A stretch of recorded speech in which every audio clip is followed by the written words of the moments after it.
Okay, want to run through real quickly and show you how to use the new Product Accordion add-on. And this one gives you an effect like this. We'll just open this up in a preview here real quick and show you what this looks like. So we've got an order form page here. You can see we've got a two-column right side order form with the left side being the product selectors, and they are accordioned out. So we can see we've got 1 canister, 3 canister, 5 canisters. This is similar to what you'd see. I'm trying to think of the name of the funnel, but this is a fairly common layout for these types of things. It gives you a little bit more room to actually expand on the product details, what's offered in, or what the offered details should be a little bit more descriptive here. And then you can click on the headlines and switch between the different product options. So we can see here we've got 3 canisters, we've got 5 canisters, we've got 1 canister, and so it just kind of goes there. And then we'll notice if we scroll down, we can see that the product summary actually swaps out based on that. So if we select 5 canisters, then we can see we've got the 5 canisters there, and 3 canisters, we can see that we've got our order summary updates appropriately, and then we would just fill out our order form and complete the order. So let's run through how this is set up. So real quickly, we've just got a basic thank you page, order confirmation page, order form. You could have OTOs and all kinds of other things in here. The order form is what we're going to be mostly concerned about. And it's pretty straightforward code. And so I've got the order form open in the editor here. The first thing we want to make sure and do is get our form layout set up. And so I've got this set up as a 2-column order form. You wouldn't have to do it that way, but it probably works best that way. And it probably makes sense to have your product accordion on the left-hand side of the page, because the way Bootstrap, which is the foundational CSS framework for ClickFunnels, that's what we use to build out the layouts. Bootstrap will, if you're on a mobile device, will show the left column first and then the right column. So you'd want your product selector first and then your order form down below. And then if you wanted to, you could set some of these things to be desktop only, so that you would see basically your product selector, maybe get rid of some of this stuff, other stuff that's in the left column here, and then go straight to the order form. So that's an option as well. But this probably is going to work best for your desktop layout.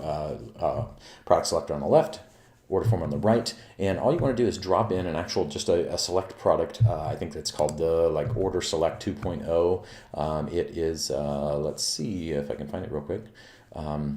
Yeah, order select, we want the order select element. This order select element is what you're going to add right here.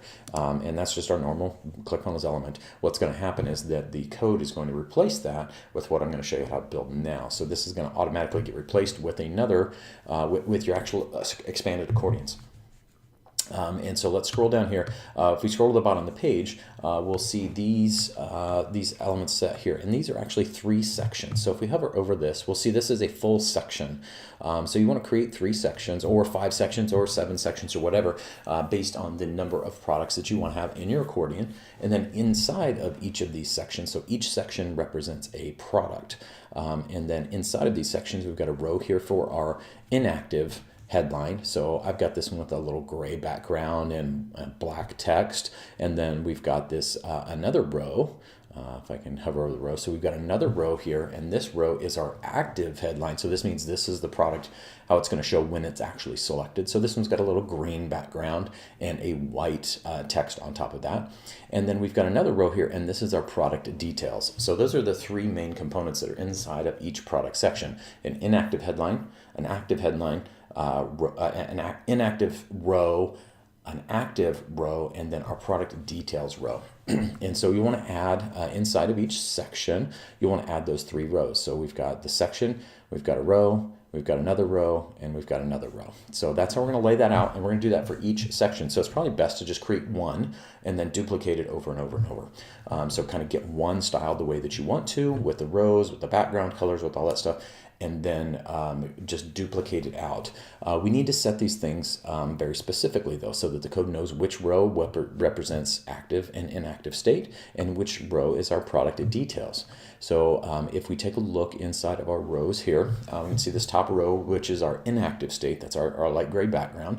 If we click on the settings for that one and go to Get CSS Info, then that one is going to be set to cf-product-selector-inactive. So that's our inactive product selector. So, and then you can set that and click Update, and that will update that row to that title. And then vice versa on the active state row, we're going to do the same thing. We're going to look at our settings for that row. We're going to go get CSS info, and we're going to go here, and we're going to see that this one is set to cf-product-selector-active. So this is our active selector. So when the product is selected, this is the row that will show. The other row will be hidden, and this row will be shown. So then you would just click update and make sure that that's set, and you're good to go. And then for our product details row, we're going to go ahead and click on that.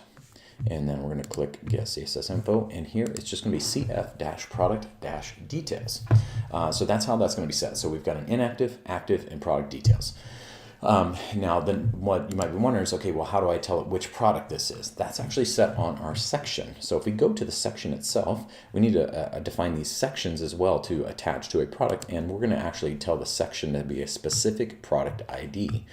So we've clicked the settings on our section, and then we're going to go to, again, get CSS info, and then we're going to set a very specific title on this one. So it's going to be cf-product-container dash, and then this number is actually the product ID of our product that we want to attach this section to, that this section represents this product. The way you grab that product ID is if we go to our products tab, we can see quickly that I've got 3 products created here, my 1 canister, 3 canister, 5 canisters. And I've got those set up. I've got a little special add-on here that shows my product IDs right away. You probably won't see that unless you were using my special add-on or special Chrome extension. But what you can do to get that product ID is actually right-click on the edit link, do copy link address, and then open up in a new tab, and then just paste that address in. And then what we want to grab is what comes after clickfunnels.com/products/ and then this number right here. So I just double click on that number, it highlights just the number, and copy that, and then go into our code, or go into our title here and paste that number in. So you want to go ahead and set one of these rows up, and then that's really the only thing you'll need to change once you get all the title set, is for each section you'll change this product ID. So it's cf-product-container, and then the dash, and then the product ID.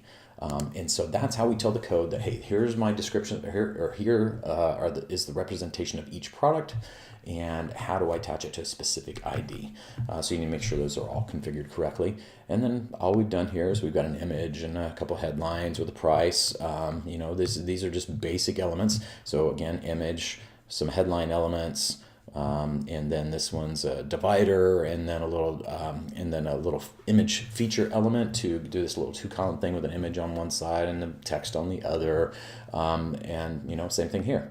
So I've just basically created the first one, and then I duplicated it, created the second one, and then I duplicated that, and then just did a little bit of a tweak to the image, and pretty much everything else is the same. So that's how we set these things up. And actually, and then once they're in there, then you can actually hide these things. You don't need to have them shown on the page, because they're going to automatically be shown once the swap is done. So it's going to swap them into the right spot on the page. So we're going to go ahead and set them all to hidden. That way they don't show at the bottom of the page to start with. And then that's all there is to that. And then, so those elements are hidden now. If you ever need to get back to them, you can just go back to sections and then manage, because we've got hidden sections, and you'll see they're all listed here, and you can actually unhide them here if you need to, or if you need to just change an ID or something like that, you can actually just click on this, and it will give you the settings for that section. It'll stay hidden, but you can still get to the CSS info, and you can update things there. So that's how that works. The other thing you can do is you can actually, you may notice here, if we do a quick save, and then I'm going to do a quick refresh on this preview page, you might notice when it loads, you get a little flash of the product selector there, and then it goes away and gets replaced with this. If you want to kind of avoid that little flash of the product selector, you can actually hide that as well. So if we click on that and then click hide, then that will go away, but you'll know it's there. And again, if you need to get back to it, you can go to elements, and you can go to manage, and then you can go to select product 2.0, and then just unhide it from there. So we can hide it there, and it goes away. So this one is under elements because it's an element within a row, and so we can now click save. And now if we go in and refresh our page now, we'll notice that we don't get the little flash of the products, and then once the work is done to kind of build up these sections, then they get replaced, and then you get your product selector. So that's how that all works, and that's how you get this all set up. The code is pretty simple, so I'm going to go ahead and pull that code up here. So all you want to do is you'll have this code in a members area down below, and you can just grab this code and drop it in place. There's nothing really, there's no configuration here. The code will do all the work for you. And so all you need to do is grab the code, copy and paste it. So we're going to copy it all, or highlight it all. I'm going to copy it. And then inside your editor, you're just going to go to Settings, Tracking Code, and then Footer Codes, and you're just going to paste that code all in here. If you've got other code already in place, like CF Order Summary or something like that, just make some space at the bottom and paste the code in, and you will be good to go. And that's all there is to getting this set up and installed. I hope you like it, and I'll talk to you soon.